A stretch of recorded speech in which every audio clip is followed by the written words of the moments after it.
Kinben Book 5, Chapter 41. Bumalik na nga sa hotel ang team ng Kalaban matapos ang laban sa pagitan ng Puerto Princesa at Ormin.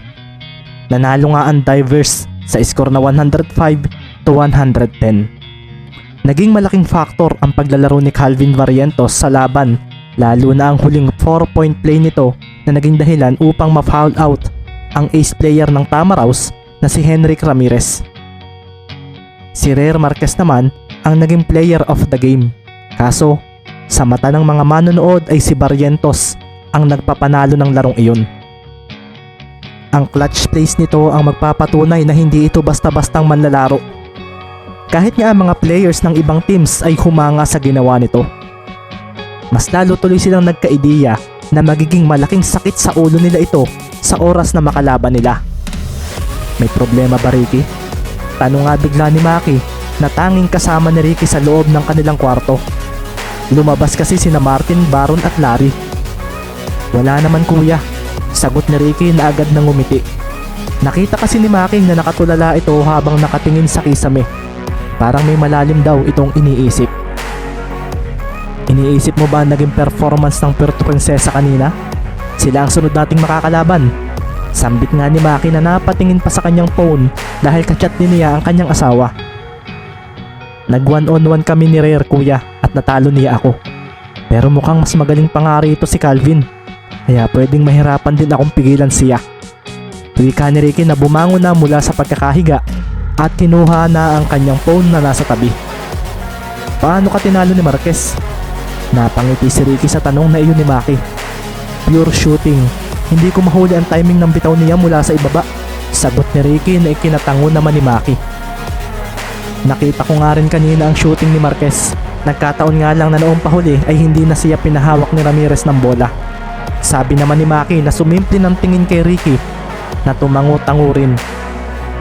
Baka ayun ang dapat kong gawin kuya kung kami ang magkakatapat. Pero kung nagkasabay sila ni Calvin, baka dehado ang Ormin buong game? Hindi ko rin masabi. Lalo pat mahina naman ang kanilang sentro ng matapatan ni Salonga. Pero masasabi kong maganda pa rin ang depensa nila. Mula sa SF position hanggang sa center position. Balancing depensa at opensa ang nangyari. Kung naglaro agad si Barrientos, pwede nga rin sila ang dumumina ng laro. Kaso, wika ni Maki na napatigil sa pagsasalita dahil may napansin siya sa paglalaro ni Barrientos. Mukha siyang problemadong maglaro. Natatawang wika pa ni Maki at si Ricky naman ay delay ang naging pagngiti sa kanyang narinig na iyon. Hindi niya maiwasang maikumpara ang naging laro ni Calvin noong magkakampi sila sa naging laro nito kanina. Naalala rin nga niya ang mga sinabi sa kanya ni Rare kahapon tungkol dito. Pero magaling ba siya kuya Maki? I mean, kapag nagkatapat kayo? Kapag ganoon siyang maglaro kanina, baka wala siyang magawa sa akin. Foul trouble na si Ramirez at halos buong game itong naglaro kaya nahirapan na itong basta sumabay kay Barrientos. Sagot ni Maki na kumpiyansang mas magaling pa rin daw siya kung ikukumpara roon. Napatingin nga rin siya kay Ricky na malalim na naman daw ang iniisip. Paano kung kayo naman na magkatapat? Kaya mo ba? Dagdag pa ni Maki at mabilis namang tumango si Ricky. Hindi na kuya sa akin bago ang makatapat ng malalakas na kalaban sa court. Tsaka nandiyan naman kayo kapag nagkamali ako. Natatawang sagot ni Ricky at si Maki naman ay napangiti na rin sa kanyang narinig.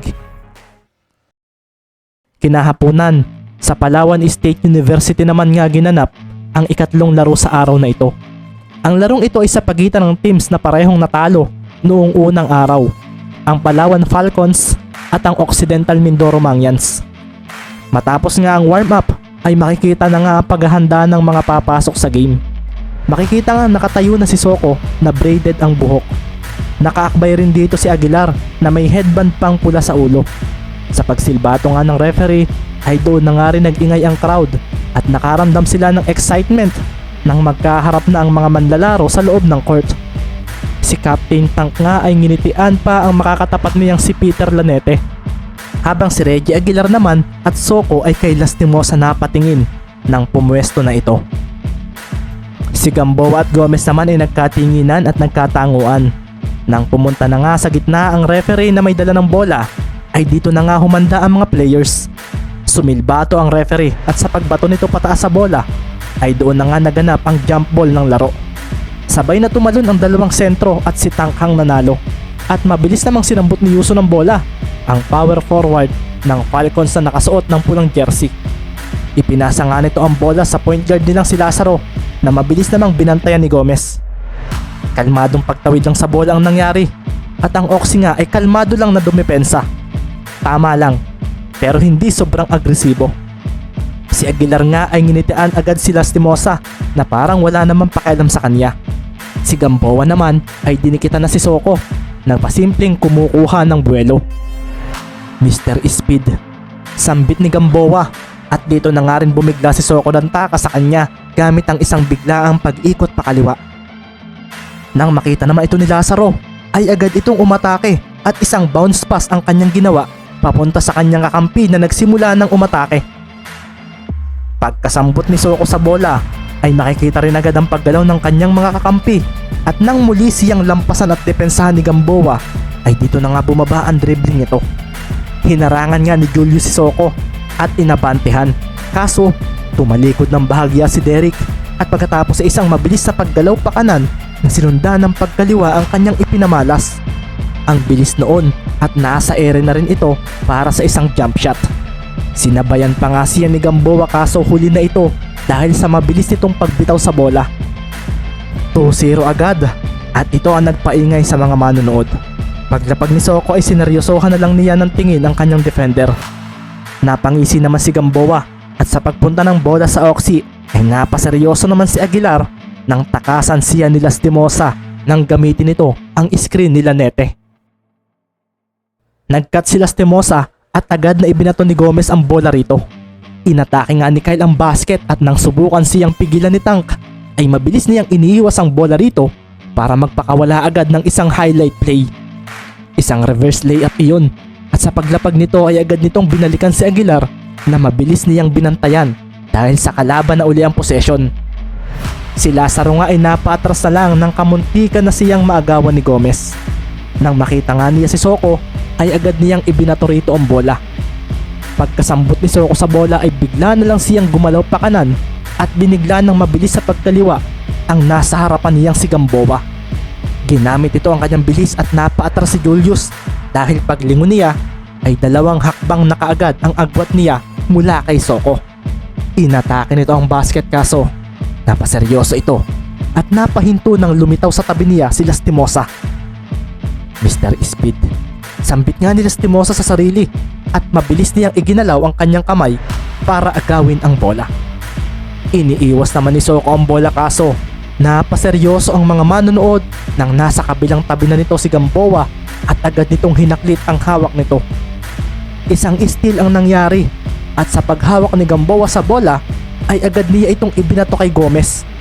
Si Derek Soko naman ay agad na hinabol si Lastimosa na tumakbo agad pabalik sa side ng Oxy.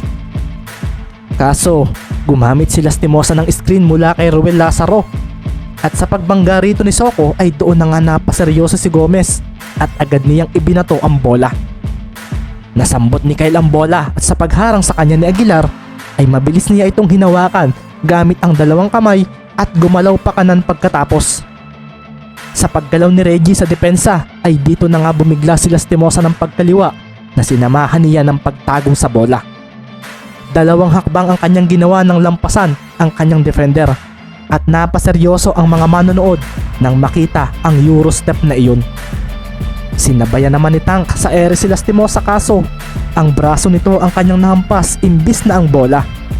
Ang bilis nga nitong iniiwas ang bola at nagawa pa nga nito itong mabitawan. Kasabay rin noon ay ang pagtunog ng silbato at sa paglapag ni Kyle na kamuntikan pang matumba ay siya namang pagpasok ng bola sa basket. Basket counted! Bulalas ng referee at naglakad na nga rin agad si Lastimosa papunta sa free throw area.